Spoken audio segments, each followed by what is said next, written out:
আসসালামু আলাইকুম। আমি doctor Faisal Kamal, general laparoscopic breast and colorectal surgeon, কর্মরত আছি বাংলাদেশ মেডিকেল বিশ্ববিদ্যালয়, যেটাকে সাবেক পিজি হাসপাতাল নামে অনেকে জেনে থাকেন। আজকে আপনাদের কিছু রোগ সম্পর্কে বলবো, যে রোগগুলো নিয়ে আমি আসলে চিকিৎসা সেবা দিচ্ছি এবং সেগুলোর সাথে জড়িত আছি।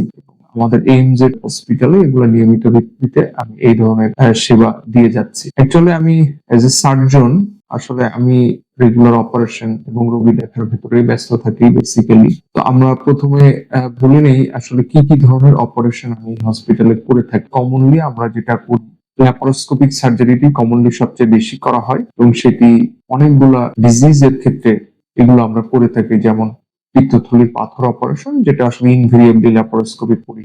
এবং আমার জানার মতে খুব গত 2-4 বছরে আসলে এই ল্যাপারোস্কোপি ছাড়া ওপেন করা হয়েছে, এটা আসলে খুবই কম। এছাড়া পিত্তনালীর পাথর অপারেশন, যেগুলো আসলে ল্যাপারোস্কোপি প্লাস ওপেন দুইটাই করা হয়ে থাকে। এছাড়া প্যানক্রিয়াসের নালী, যেটা প্যানক্রিয়াসে কোনো পাথর বা স্টোন হলেও সেগুলো আমরা সার্জারি করে থাকছি আমি, এবং সেটি ওপেন ভিত্তিতেই করে থাকি অ্যাকচুয়ালি। এরপর আসা যাক অ্যাপেন্ডিসাইটিস, যেটা কমনলি ইনভেরিয়েবলি সবার ভেতরে আমাদের দেখা যায়। এবং অ্যাপেন্ডিসাইটিস রোগটি আসলে হলেই প্রথমত উচিত আসলে সার্জারিটি করিয়ে নেওয়া, কারণ এই অ্যাপেন্ডিসাইটিস অনেক সময় খুব বাজে দিকে টার্ন নিতে পারে এবং এটা অনেক সময় সেপসিস বা পেরিটোনাইটিস, বার্স্ট, অ্যাবসেস এগুলা তৈরি হতে পারে। সো এই অ্যাপেন্ডিসাইটিস সার্জারিটিও আসলে আমি বেসিক্যালি ইনভেরিয়েবলি বলতে গেলে প্রায় 95% অ্যাবভ আমি আসলে ল্যাপারোস্কোপিক পদ্ধতিতেই করছি। ওপেন আসলে একদম করা হয় নাই বললে চলে। হ্যাঁ, করতে হয় যখন দেখা যায় ল্যাপারোস্কোপি আমরা সাকসেসফুল হই না, তখন এটা আমাদের করার প্রয়োজন হয়। সো ওপেন ল্যাপারোস্কোপি আমরা দুটাই করছি। এটা রোগীর সাথে কাউন্সিলিং করে প্রয়োজনের ভিত্তিতে আসলে যেটা প্রয়োজন সেটাই করা হচ্ছে রোগীর ইন্ডিকেশন অনুযায়ী। এরপরে আসা যাক হার্নিয়া সার্জারি, যেটা আসলে বর্তমানে খুব ডিমান্ডিং, যেটা ল্যাপারোস্কোপিক সার্জারি। সো হার্নিয়া সার্জারির ক্ষেত্রে দেখা যায় ওপেন করলে একটা বড় অংশ কাটতে হয়, এরপরে আমরা এটা জালি বা মেশ বসিয়ে দেই এবং সেক্ষেত্রে ল্যাপারোস্কোপিক সার্জারির মাধ্যমে করলে আমরা সিডিও করে করতে পারি এবং সেক্ষেত্রে বড় কাটাটা থাকে না এবং রোগীর ক্ষেত্রে আসলে বোঝাও যায় না যে তার একটা হার্নিয়া সার্জারি হয়েছে।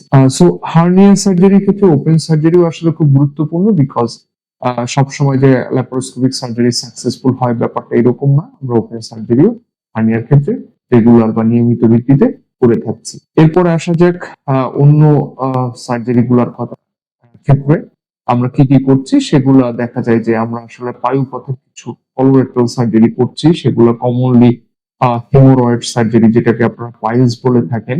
সেটা আসলে ওপেন প্লাস লঙ্গো প্লাস লেজার তিনটাই করা হচ্ছে এবং ইন্ডিভিজুয়াল আমি পারফর্ম করছি অনেকদিন যাবত।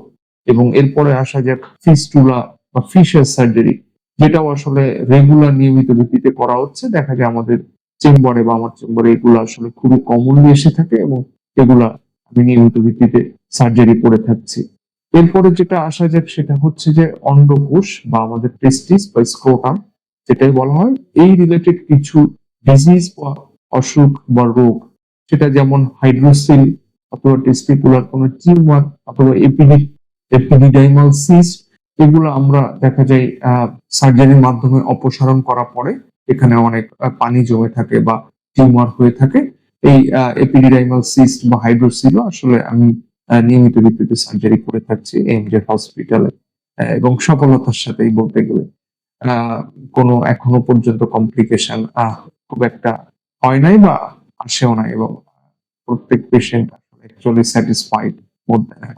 সো এছাড়া অনেক শারীরিক ছোট ছোট টিউমার যেগুলো আমাদের স্কিনের নিচে বা চামড়ার নিচে হয়ে থাকে, যেমন sebaceous cyst, ganglionic cyst, lipoma, এগুলোও নিয়মিত ভিত্তিতে অপসারণ করা হয়ে থাকছে এবং নিউরোফাইব্রোমা, দেন অন্য কোনো ওয়ার্ড বা দেখা যায় কোনো সাসপিশিয়াস লেশন, এমনকি মেলিগন্যান্ট মেলানোমা, যেগুলো আসলে বায়োপসির প্রয়োজন হয় এবং সার্ভাইকাল লিম্ফ নোড বায়োপসি ছাড়াও অন্যান্য লিম্ফ নোড যে বায়োপসি প্রয়োজন হচ্ছে আমার ডায়াগনোসিস পারপাসে, সেগুলো আমি নিয়মিত ভিত্তিতে এখানে করে থাকছি এবং এটা ডে কেস সার্জারি এবং লোকাল দিয়ে ম্যাক্সিমাম ক্ষেত্রেই অবশ করে ফেলা যায়, রোগী সাথে সাথে অপারেশন পরে বাসায় চলে যেতে পারছে। এরপরে আসা যাক আমরা বড় যেসব কিছু অ্যাবডোমিনাল সার্জারি আছে সেগুলোর ভেতর দেখা যায় পাকস্থলী ক্যান্সার বা স্টোমাক ক্যান্সার, বা খাদ্যনালীর কোনো ক্যান্সার, বা দেখা যায় যে ক্রনস হয়েছে বা খাদ্যনালী আটকে গিয়েছে বা কোনো জায়গায় সরু হয়ে গিয়েছে, সেক্ষেত্রে খাদ্যনালী দেখা যায় আমাদের কেটে ফেলে আবার জুড়ে দিতে হয়। এই টাইপের সার্জারিও আমি নিয়মিত ভিত্তিতে এখানে করে থাকছি। সো এরপরে আসা যাক আমাদের যে কিছু মুসলমানি আমি করে থাকি যেটা বাচ্চাদের ক্ষেত্রে। এটা আমাদের একদম ডে কেস সার্জারি, অথবা আমরা করে দিলে ১-২ ঘন্টা পরে বাচ্চারা একেবারেই সুস্থ হয়ে বাসায় চলে যায়। এবং আমাদের এখানে খুব দক্ষ অ্যানেসথেসিয়া ডক্টর আছেন। সো এসব আসলে পেইনলেস পদ্ধতি আমরা এই সার্জারি করে থাকি। এবং অনেক সময় ডিভাইসও ব্যবহার করে আমরা এই সার্কামসিশনটা করি। সো এই সার্জারি গুলো নিয়মিত ভিত্তিতে আমি এমজেড হসপিটালে অনেকদিন যাবত করে আসছি। সো আসলে এটা বলার বিশেষ কিছু নাই। তারপরেও সবার জ্ঞাতার্থে একটু জানিয়ে রাখলাম।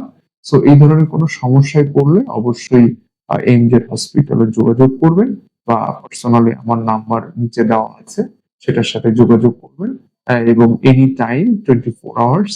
এবং সবচেয়ে বড় ব্যাপার, আমি হসপিটালের আশেপাশেই থাকার কারণে আসলে সবসময় দেখা যায় যে 24 আওয়ার্স এখানে রোগীদের সাথে আমি কমিউনিকেটেড থাকি, এবং রাত ২টা-৩টা যখনই প্রয়োজন হয় আসলে আমি রোগী দেখতে সমর্থ হই। সো ধন্যবাদ সবাইকে। আশা করছি ভালো থাকবেন। দোয়া করবেন আমার জন্য। আপনারাও ভালো থাকবেন। আসসালামু আলাইকুম।